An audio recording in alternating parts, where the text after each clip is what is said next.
All right. Well, hi, everybody. My name is Alex. I'm one of the coordinators for Roadmap Writers, and I am here with Corey from the Cartel.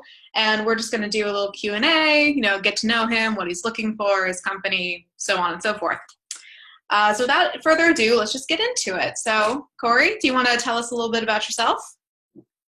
Absolutely. I'm a manager of mostly writers and some filmmakers, both film and TV. And back in September, I joined the Cartel, which is a group of 6 managers in LA, very heavy focus on television. And we also have an office in New York and an office in London, also produce films for television and features. And I'm loving it so far. I'd managed on my own for about 4 years. And prior to that was development executive in the feature space mostly for a good decade. But I like working more closely with writers and definitely enjoying this new role.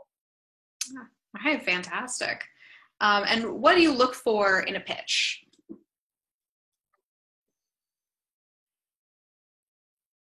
You were breaking up a little bit, but I think you said, what do I look for What do I look for in a pitch? And the biggest thing for me is always, can you hear me? Yeah. Yes. We're on a little bit of a delay. There we go. For me, it's always about character's point of view, and also kind of the rooting interest is really simple. Basically, I am going to be invested in this character from the get-go. That's a big thing for me. Yeah. All right. No, sounds good. And then in addition to that, do you like your written pitches structured in any particular way? Not necessarily. I'd say if I was going to give any advice about them, I would say steer away from trying to give every single beat of the story. That can get a little tedious. You want to be giving the overall, highlights, simple take, as opposed to trying to nail down every single beat of the script. On the flip side, in terms of what I would definitely include, I would say it's always nice to know where you are in the story, and having act breaks is a very helpful thing.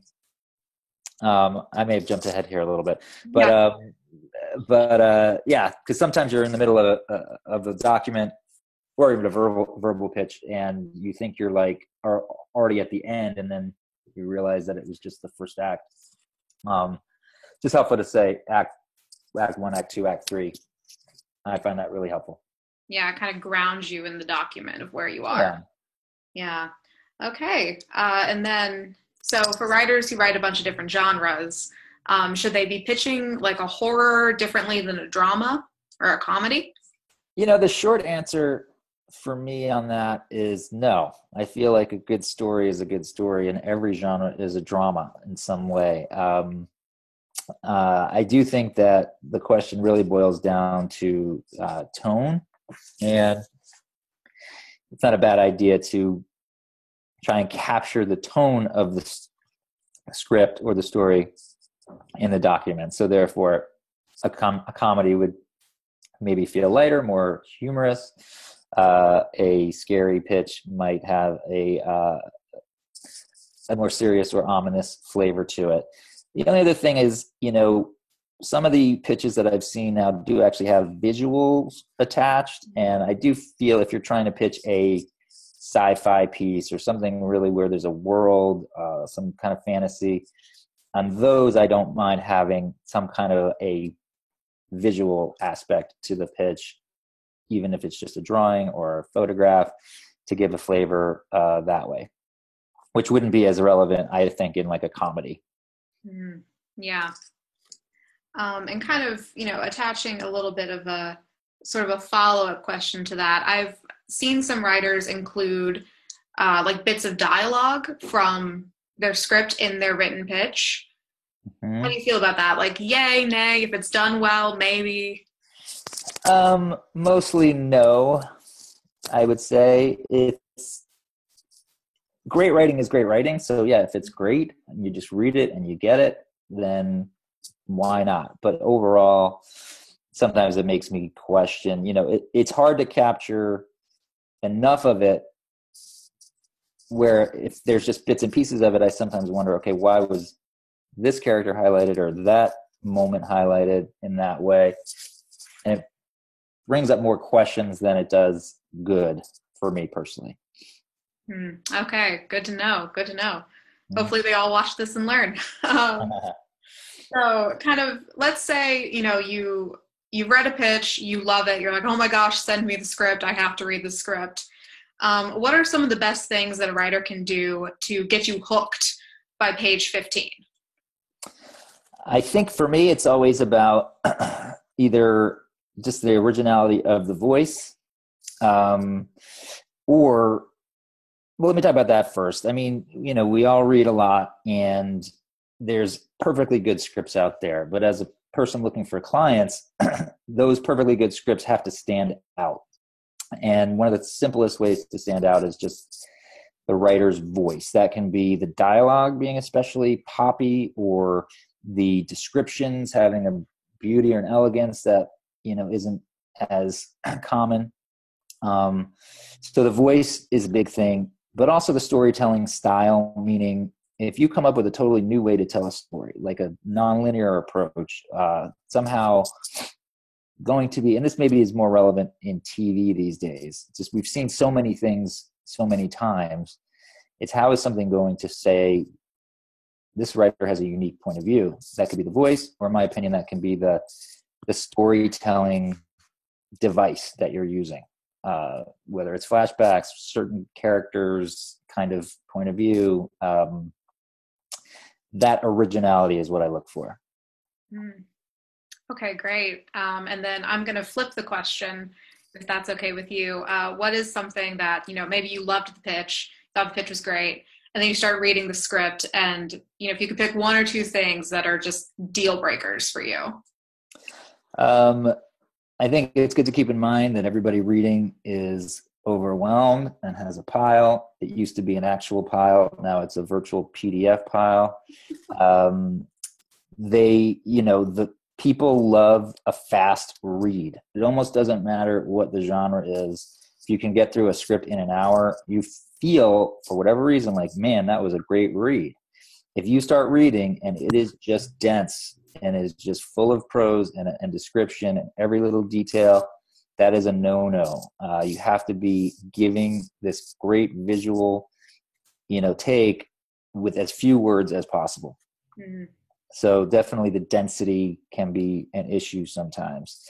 Other no-nos, just to have a, consistency to the tone and the flavor. I find sometimes there's an attempt to write one genre, but it feels like another, or it's not consistent from page to page. So knowing and owning the tone is important as well. Okay. Sounds great. So kind of, moving out of like craft into business, about how many scripts should a writer have before they come up to you or any other manager to go, hey, I'm really cool, rep me? It's interesting because I like writers who have written and failed many times over before I get to read their stuff. So I like to know that they've written 5 scripts, 6 scripts before I've ever seen the first one. But in terms of what I need as ammunition, or what I'm going to feel confident in sending a writer out, it's really just 2 scripts, but it's 2 of the same script. In other words, you have to know what your goal is. If your goal is to be a drama writer for television, your goal is to be a drama writer for television who focuses on science fiction. If your goal is to be a drama writer for feature films, you want to share 2 scripts that make the case that you're great at that one thing. What is the most difficult thing is when a writer says, I've got this half-hour comedy and this 2-hour comedy and this sci-fi 1 hour and this film that I want to shoot in a foreign language. If you're all over the map, that's a no. But if you have not one great sample that is exactly the kind of thing that you hope to be focusing on as a writer, but you've actually got a second of the same thing. 2 sci-fi 1 hours, 2 comedy features, 2 scripts, 2 the same. That's my thing. That's your thing. All right, great. You sort of answered a follow-up question I was going to ask, which, do you want a bunch of different genres? Nope. I mean, I think yes, but not from the same client. Right. Yeah. Yeah. I work with writers of all genres. I have kind of opinions about what's easier nowadays to get traction with, but in general, you can be the writer that can write more than one thing. And if you're just establishing yourself, you have to establish yourself in one thing first. It's not my decision to do that. It's not any reason other than people want to put you in a box. People want to know where to put you, what to hire you for. It's just easier to define yourself, and then people know how to see you, how to define you. After you've had some success and you've gotten some traction in that one thing, then you can open it up and write that other thing that you always wanted to write. It's going to be a lot easier to do that later once you've established yourself. But in the beginning, my biggest advice would be have one focus. Yeah. In terms of genre and format. Yeah. Yeah. So stick to what you're good at, guys. Mm-hmm. Okay. So, say somebody does come up to you and they've got like 2 really solid things in whatever genre and format they've got the solid things in. What other factors do you consider / look for when you're thinking about taking somebody on as a client? One thing that is very helpful is if the writer or filmmaker has a sort of a personal story to tell that is possibly connected to their work. I have a writer who just finished, she was working for Hillary Clinton's campaign in the digital media space, and she came back with a great campaign pilot script. And she got an agent almost immediately. Just having that personal connection to the material and a personal insight or point of view into the world that nobody else has, that can be very, very helpful. If you're writing a story about adoption, you're adopted, or immigration and you're a first-generation American, or whatever, having that personal connection to the material is something I definitely think can be useful. The obvious stuff is, you want to look professional, you want to be on time, you want to, also sometimes helpful to see that you've come into it with some skills that show that you're able to network and kind of create your own opportunities. Sometimes that's easier said than done, but it's helpful to know that it's not just, hey, here's my script and go and do something for me, but it's more of a team effort. Someone has maybe educated themselves about how the business works, really understands how it works. It's helpful. And also geography is kind of important too. I think there's a harder bar to fall in love with a script if you know that the writer doesn't live in LA or New York. It's not impossible. I definitely have championed and gotten involved with scripts from people all over the country and all over the world. But the commitment to your career is important. So having that ability to say, if this sells, I'm moving to LA, is something that it helps at every stage, both getting work, getting an agent. Although there are advantages also to sometimes being in New York. We do get calls here at the Cartel. We need a writer who's New York based. For people from other countries, obviously Canadians, Europeans, there's always jobs that are, essentially looking for specific nationality, birth certificate, I'm kind of going on a tangent here, but I guess I sometimes look at where someone's from. That can be helpful. Yeah. And in the beginning, I don't really know if someone's going to be, punctual, but there's certain kind of rules of business in any business. I think when you're taking meetings, pitching, you want to think of it like any other business. You're essentially a salesman. You're selling yourself. You're selling your goods, your own writing, and having a kind of personable nature and ability to sell without seeming like you're selling is part of what makes a great client as well. Yeah. All right. Well, those are all the questions that Joey had sent over. I added a few extras. Okay. I've thrown you for a little bit of a loop, but I think that's about it for the official portion. Do you have any last words of advice you want to share with some young fledgling writers who are just really trying to make this thing happen for themselves? Sure. I mean, look, I think the best training is watching the best stuff. So we all fall in love with movies and TV, and that kind of gives us our training and our core sensibility. I think the advice you probably hear all the time is just write every day, write all the time. I just would say don't expect overnight success. You want to be writing and getting better.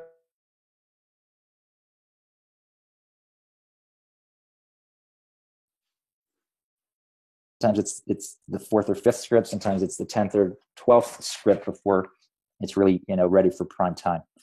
So just keep going at it and don't give up. And if you really believe in yourself, you can just keep getting better. And no one can deny a good quality script. It's on the page. It's proof. Sometimes it's a subjective opinion. People won't see it. People will pass. But the good material ultimately finds a way. So just keep at it. All right. That sounds wonderful. Well, thank you so very much for coming in and doing this and all of these words of wisdom and encouragement for everybody. I'm sure they love it. At least cool. Right on. My pleasure. Great to chat with you. Great to chat with you too. Well, have a fantastic day and a fantastic rest of your week. Thanks so much. Take care. Bye. Bye.